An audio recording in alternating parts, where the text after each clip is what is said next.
All right, shalom, shalom. First and foremost, I'd like to give all praise, honor, and glory unto Yahweh, Ba'ashem Yahweh Shai, Ba'ashem HaKodash. I want to give double honors to our apostles and elder bishops at Great Millstone who continue to rule well and guide us through the Spirit, and to the elder high priest who taught them as well. And peace and blessings, shalom to the Most High's hopeful elect across the four winds of the earth. I'm the brother Yagadal. I'm the one from GMS Houston. All right, I just wanted to do a quick reading. All right, in 1 Kings, the 3rd chapter. All right, going into what King Solomon asked for when he was visited in a dream. Okay, which is an example for us in these times to stay locked in on the spiritual things and the treasures in heaven. All right, versus getting caught up on this tangible world here, which is corruptible. Okay, and stay locked in to growing spiritually. Okay, because that's what's going to benefit us, being spiritual versus carnal. Okay, so Lord willing, let's be edifying. Read the header. All right, like I said, this is 1 Kings, the 3rd chapter in the NLT. As the header, it says, Solomon asks for wisdom. Okay, I'm going to jump down and start at the 3rd verse. It says, Solomon loved the Lord and followed all the decrees of his father, David, except that Solomon, too, offered sacrifices and burnt incense at the local places of worship. The most important of these places of worship was at Gibeon. So the king went there and sacrificed 1,000 burnt offerings. That night, the Lord appeared to Solomon in a dream, and Yahweh said, "What do you want? Ask, and I will give it to you." Now stop right here and interject one of these proud niggas amongst Israel as if the Most High had presented himself to them and asked, "What do you want?" Ask and I'll give anything to you. Okay? It will be a carnal response, man. Okay?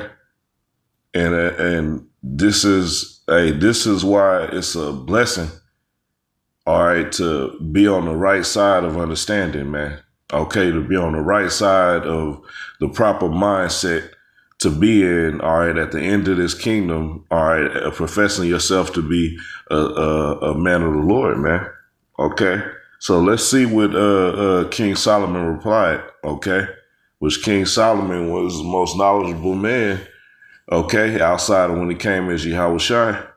Okay.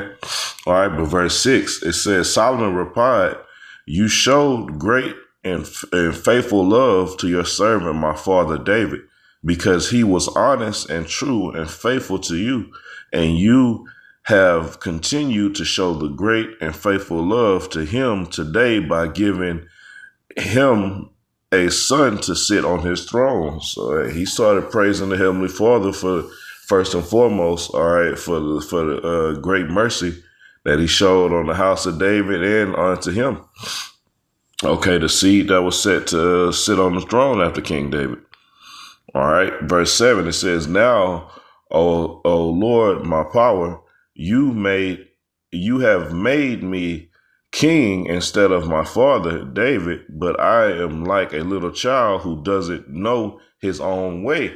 Now, just extrapolate, you have to extrapolate, man. You know that even at that point, King Solomon wasn't no idiot. Okay, he was brought up and taught on a whole different level. Okay, so but just speaking on that, why? Because of the meekness in his spirit, how humble he was to say, "Hey, I'm like a little child who doesn't know his way around."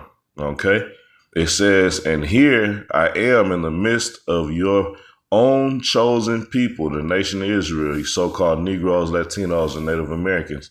It says, "A nation so great and numerous they cannot be counted. Give me an understanding heart." In other words, give me an understanding mind. Okay, when you go into the Hebrew word for heart is lab in the Hebrew, okay, which means your mind. All right, so this is what King Solomon asked for over riches, fame, all right, the everlasting life. He asked for understanding. Because first of all, he acknowledged, all right, I'm in the midst of your chosen people. I'm one of your chosen seed. Okay, so what did he want to do? He wanted to make sure he had an understanding mind, all right, as ruler, over his chosen seed, man. Okay, well, let's read on to see why. All right, it says, give me an understanding heart so that I can govern your people well and know the difference between right and wrong. So this is what he asks to be a proper judge.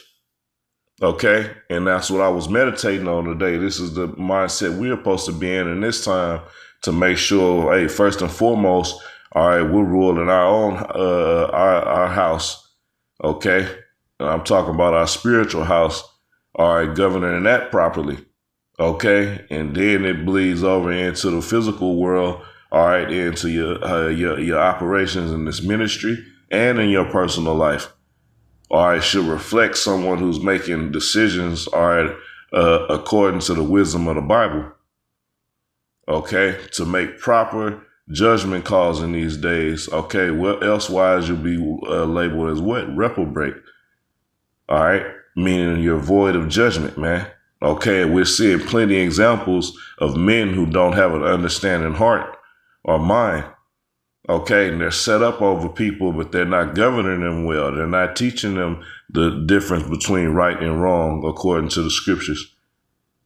All right, let's read on. It says, for who by himself is able to govern this great people of yours? So he was in a very humble mentality. All right. Verse 10, the Lord was pleased that Solomon had asked for wisdom. And this is what we're supposed to be seeking after. All right. The treasures in heaven, man. Wisdom. Okay. To judge right. All right. To obtain salvation. Okay. Because we're going to constantly be faced with trials and tribulations. We're going to be constantly faced, all right, with perils. We're going to be constantly faced with a test of integrity. All different type of things where we're going to have to make sure that we're making the right decisions through the Spirit, man. Okay, as a reflection of a man of the Lord who's operating through the Spirit of Yahweh Bashem Yahushai. Okay, it says, so Yahweh replied, because you have asked for wisdom in governing my people with justice and have not asked for a long life or wealth or the death of your enemies. And you see that. Yeah, Nate, he'd be calling for 30 more years. Okay, he already got the riches. All right, he'd be asking for a long life. Okay, but reading on, it says, I will give you what you ask for. So when you ask for spiritual things, the Most High is going to give it to you, man. All right, when you ask it out of sincerity, and the main way he's going to give it to you, he's going to put you in situations where you have to make the decision of doing it the right way or the wrong way, man. And when you do it the right way, that's you. He's putting you in a situation and you ask for discipline. He puts you in a situation that requires discipline to see if you're going to apply what you know. And then once you apply it, hey, yeah, you pass the test. All right, he gives you an increase. Okay, he strengthened you in that area where you were weak. All right. Where did I leave off?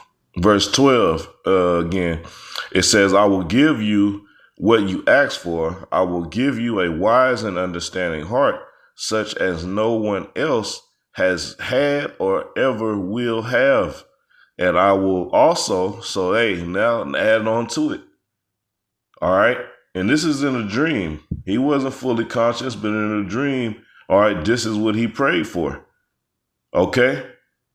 So when we take care of what we got to do and stay in a spiritual mentality and continue to pray for the things we need to better us, all right, first of all, as Israelite men, but as men of the Lord and prophets, okay, that we can handle this ministry properly. We can handle his word properly. Okay, so let's read on top of him receiving, okay, what he asked for. What else did he get? All right, it says, verse 13, it says, and I will also give you what you did not ask for, riches and fame. No other king in all the world will be compared to you for the rest of your life. And if you follow me and obey my decrees, so there's still stipulations. We still have to fight. We still have to stick to the script of righteousness. Okay. It says, if you will follow me and obey my decrees and my commands as your father David did, I will give you a long life. All right. And I'll read this last verse 15.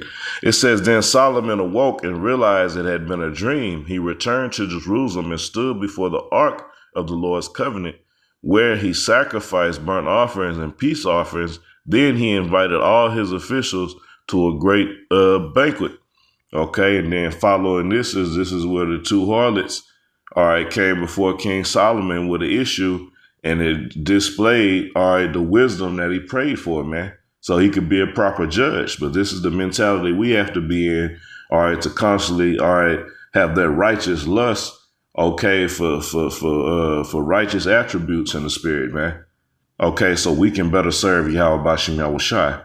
Okay, so that's it for this lesson. I just wanted to go into that briefly. All right, Yahweh Bashim Yahushai, willing it was edifying.